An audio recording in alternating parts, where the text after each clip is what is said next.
Mga gabing mapanglahat,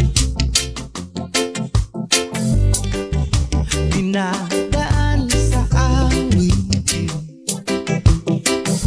nalulungkot kong damdamin,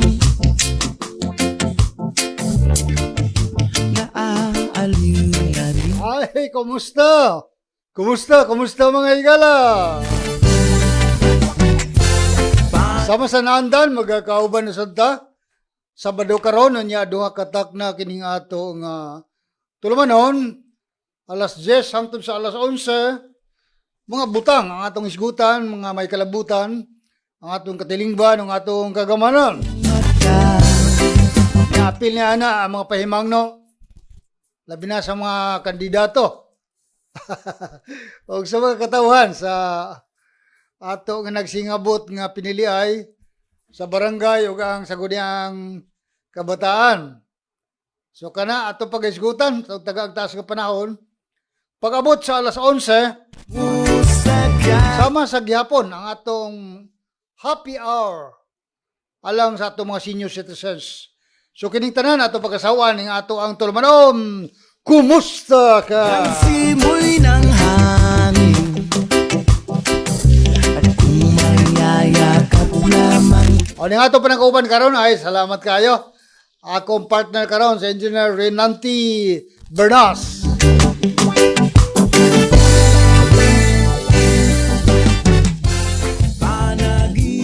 Sama sa gihapon mga higala, ang atong linya bukas alang kaniyo, no? Doon na mo gustong ipaambit nga mga isgutanan. Mao gihapon ang atong open line alang kaninyong tanan. Kanini ang ato ang 0905-142-8720. Text lang ha. Ayaw ang tawag kay di intang katubag tungod kay di amanta nagtungab tag mikropono di tang katubag. Text lang, text ha. Okay.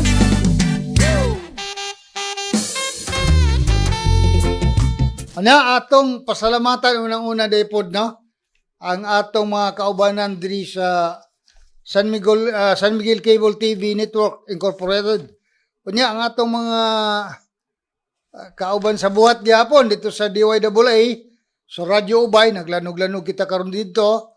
Of course, diri sa atong DYMA, nakabase sa Hagna, Bohol.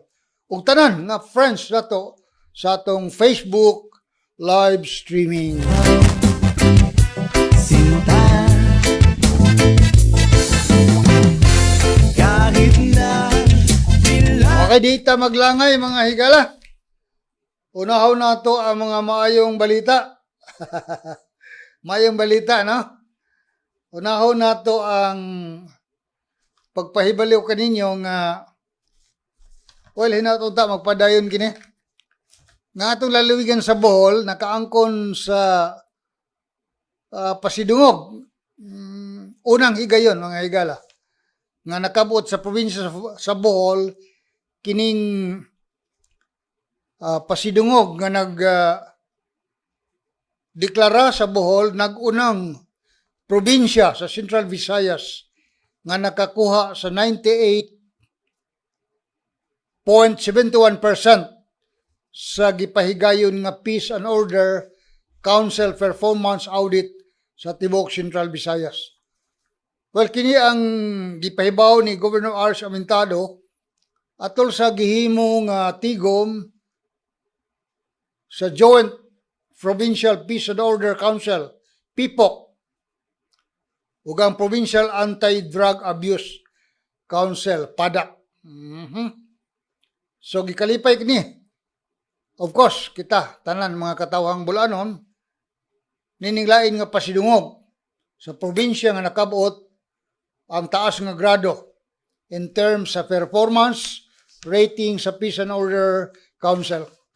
Although doon nagyapon, no, nagpabilin ang mga challenges apan way hunong ang atong paningkamot nga makabut ang kalinaw sa manining mga kalihukan sa atong mga igsoon nga nasalaag nga nakig-alayon sa New People's Army, sa CPP-NPA, padayon ang paningkamot nga sila manumbalik sa sabakan sa atong kagamanan. Ani ato paminawan ang hamubo nga pamahayag ni Governor Aris Omentado. Nakuha na po ang Peace and Order Council Performance Audit sa Tibok Region 7, Central Visayas. Kita natay rate na 97.71%, pasabot hapit na gid 100% ang atong performance sa atong provincial government, labi na sa PNP, sa atong ang pag-iusan na gusto na pa mahimong kalinaw ang Bohol. So bunga gyud, no? Pero dili dili 100% na way mo'y mga petty crimes na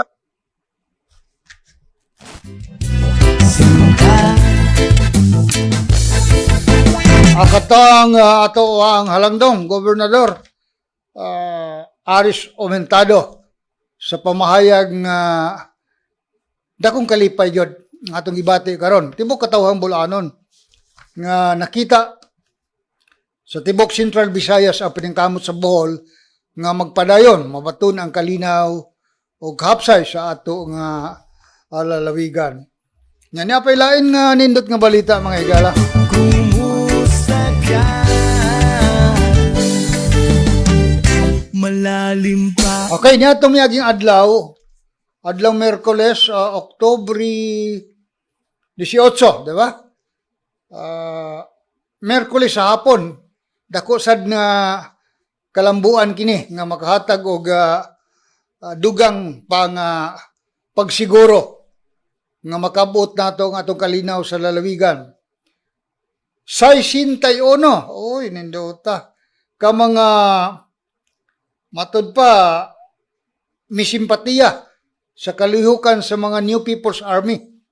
Ha? Mi-surrender mga higala. O man nindot. Sa 61 ka matod pa mga rebelde, mi-surrender. Makalipay gyud no sa dugan nga kini sila mga sakop sa Communist Party of the Philippines, New People's Army ug alayon pagani sa National Democratic Front.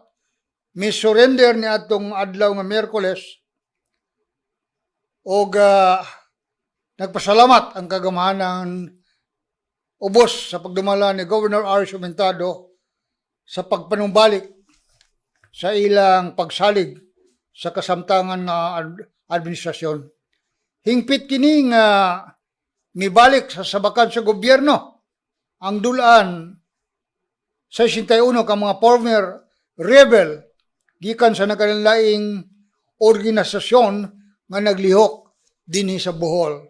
Gipangunahan ni Governor Aris Omentado ang paghural, pagpanumpa, no? Sa 61 ka mga rebel returnees.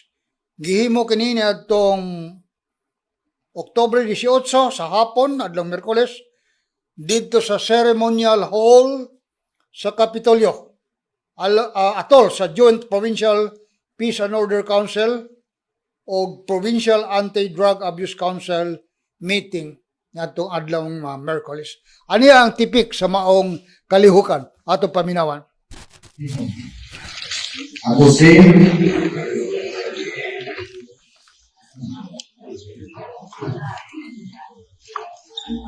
matulunganon nga nanumpa sa atong nasod ang Pilipinas o sa katilingang Pilipino. Nagkinasingkasing ako mutabang sa atong gobyerno musuporta sa batakang balaod sa Pilipinas o mahimong responsableng membro sa katilingan. Minasingkasing kong kaligdan o isaligway ang ideolohiya o mga binuhatan sa teroristang CNN, CTP, NPA, NDF.